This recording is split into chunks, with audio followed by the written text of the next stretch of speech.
with a Dre, ayy, walk around with a Dre, ayy, with a Dre, ayy, walk around with a Dre, ayy, ayy, with a Dre, ayy, walk around with a Dre, ayy, ayy, with a Dre, ayy, walk around with a.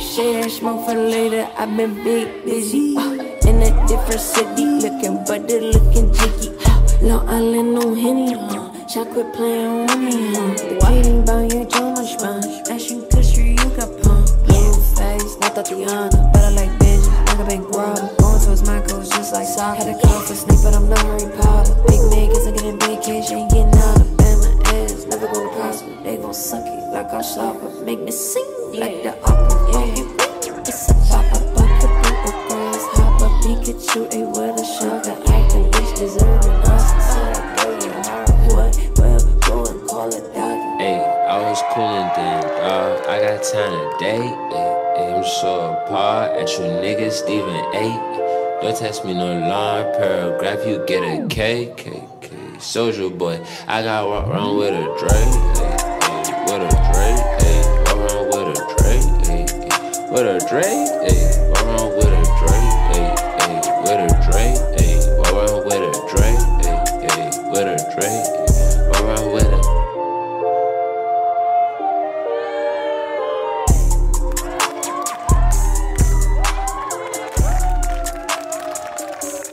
So, my name is Christopher Martin. My father's name is Daniel Martin, and my mother's name is Beverly Dockenay. I have a sister that goes by the name of Mariel Madrid. I've been dancing for 20 years.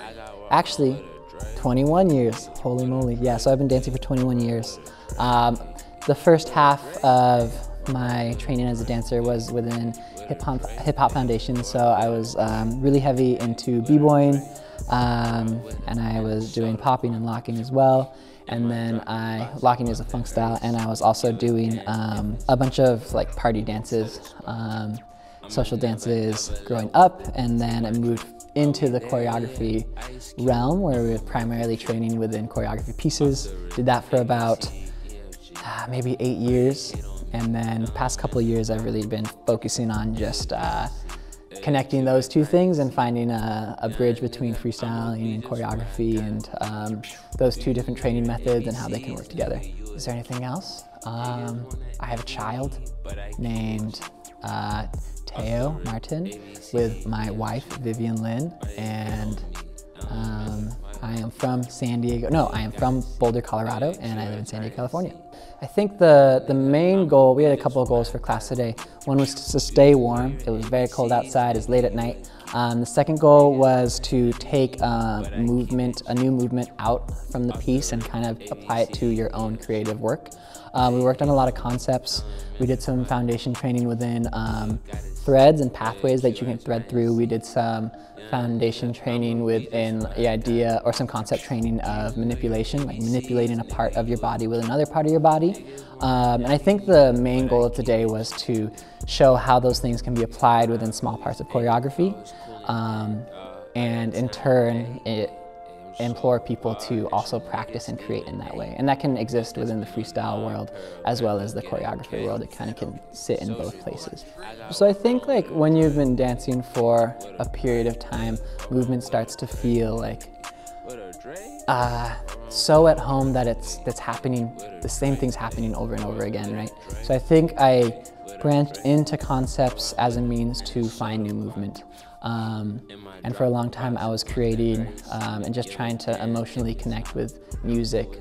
And that kind of had the same product.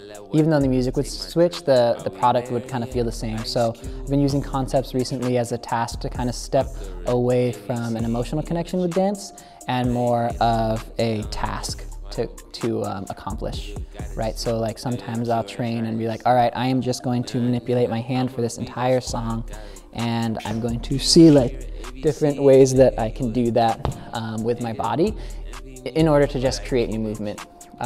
So I think that's why I'm integrating that, because it feels new and exciting. So what I've been doing recently is I'll play a song, and I think when you've been dancing for a period of time, I've been dancing for 21 years, like movement just comes out naturally. And sometimes I'll really love that movement, and sometimes I'll think it can be better, and sometimes I'll get stuck. So one thing I've been doing, if like a movement comes out naturally and I really feel good about it and it feels like I'm into it, I'll keep that. But there'll be a lot of times where I'll have a creative block. I'll be like, I don't know what to do next. I know this is the rhythm of the next part. Maybe I can step away from this like trying to pull movement out of myself and go into a concept. And like, what does it look like if I thread right here, and then like use that as a task to just complete. So that's kind of how it gets sprinkled in within a piece. So I think one thing that is really important for me moving forward is figuring out how to make dance sustainable in a monetary way for myself and my family. So I just had a child, and me and my wife both work, and I think as I get older, that is the goal, to one, like find out different ways that dance can be sustainable for myself, but also for everyone else who wants to be involved in it, or anyone who wants to navigate dance in a way that feels good for them. So I think the next thing for me is I co-direct a company called Project Home. It's an arts organization. We do a lot of things like create videos, we work with musical artists, we put on shows, and we do education programs. So the next big thing for us is Project Home is working on the educational arm of our company. We do a lot of work like this. We work on concepts, and we kind of look at dance from our experience and then figure out how we can turn that into an academic experience in a way that feels new and fresh for anyone who is learning online. So that's our next big thing. And then hopefully one day we'll choreograph for the Olympics. That's one of our big goals. So that's way further in the future. But we're starting with the education arm and then going from there. I would just Instagram message Lark and Harai. Maybe a couple times. Sometimes they get lost in there. Or email projecthomedance@gmail.com. And I think we're always looking for like people to collaborate with or work with in all different ways, as like dancers, as creators, as musicians, as videographers, as just artists in general. So yeah, I would say just email projecthomedance@gmail.com, to be honest. This is Chris Martin, and this is Monday Night Workshop.